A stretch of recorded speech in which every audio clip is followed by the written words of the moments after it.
اور جس پر ظلم ہوا ہو اگر وہ اس کے بعد انتقام لے لے تو ایسے لوگوں پر کچھ الزام نہیں۔ الزام تو ان لوگوں پر ہے جو لوگوں پر ظلم کرتے ہیں اور ملک میں ناحق فساد پھیلاتے ہیں۔ یہی لوگ ہیں جن کو تکلیف دینے والا عذاب ہوگا، اور جس شخص کو اللہ گمراہ رہنے دے تو اس کے بعد اس کا کوئی دوست نہیں۔ اور تم ظالموں کو دیکھو گے کہ جب وہ دوزخ کا عذاب دیکھیں گے تو کہیں گے کیا دنیا میں واپس جانے کی کوئی سبیل ہے؟ اور تم ان کو دیکھو گے کہ دوزخ کے سامنے لائے جائیں گے، ذلت سے عاجزی کرتے ہوئے چھپی نگاہ سے دیکھ رہے ہوں گے، اور مومن لوگ کہیں گے کہ گھاٹے میں رہنے والے تو وہ ہیں جنہوں نے قیامت کے دن اپنے آپ کو اور اپنے گھر والوں کو خسارے میں ڈالا۔ دیکھو کہ بے انصاف لوگ ہمیشہ کے دکھ میں پڑے رہیں گے۔ اور کہنے لگے کہ جب ہم زمین میں ملیا میٹ ہو جائیں گے تو کیا اثر نو پیدا ہوں گے؟ حقیقت یہ ہے کہ یہ لوگ اپنے پروردگار کے سامنے جانے ہی کے قائل نہیں۔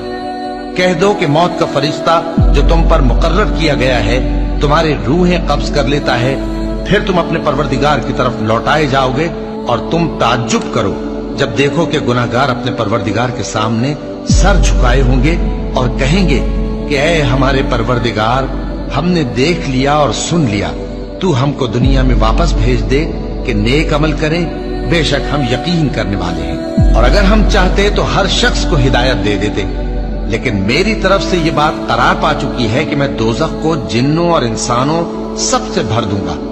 سو اب آگ کے مزے چکھو، اس لیے کہ تم نے اس دن کے آنے کو بھلا رکھا تھا۔ آج ہم نے بھی تمہیں بھلا دیا ہے، اور جو کام تم کرتے تھے ان کی سزا میں ہمیشہ کے عذاب کے مزے چکتے رہو۔ کیا انہوں نے اللہ کے سوا اور سفارشی بنا لیے ہیں؟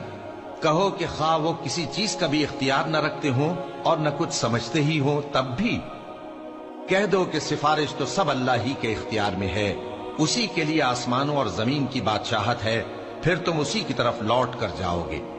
اور جب ایک اکیلے اللہ کا ذکر کیا جاتا ہے تو جو لوگ آخرت پر ایمان نہیں رکھتے ان کے دل گھٹ جاتے ہیں، اور جب اللہ کے سوا اوروں کا ذکر کیا جاتا ہے تو فوراً خوش ہو جاتے ہیں۔ کہو کہ اے اللہ، اے آسمانوں اور زمین کے پیدا کرنے والے، پوشیدہ اور ظاہر کے جاننے والے، تو ہی اپنے بندوں میں ان باتوں کا جن میں وہ اختلاف کرتے رہے ہیں فیصلہ کرے گا۔ اور اللہ کے نام کو اس بات کا ہیلا نہ بنانا کہ اس کی قسمیں کھا کھا کر سلوک کرنے اور پرہیزگاری کرنے اور لوگوں میں صلح و سازگاری کرانے سے رک جاؤ، اور اللہ سب کچھ سنتا ہے، جانتا ہے۔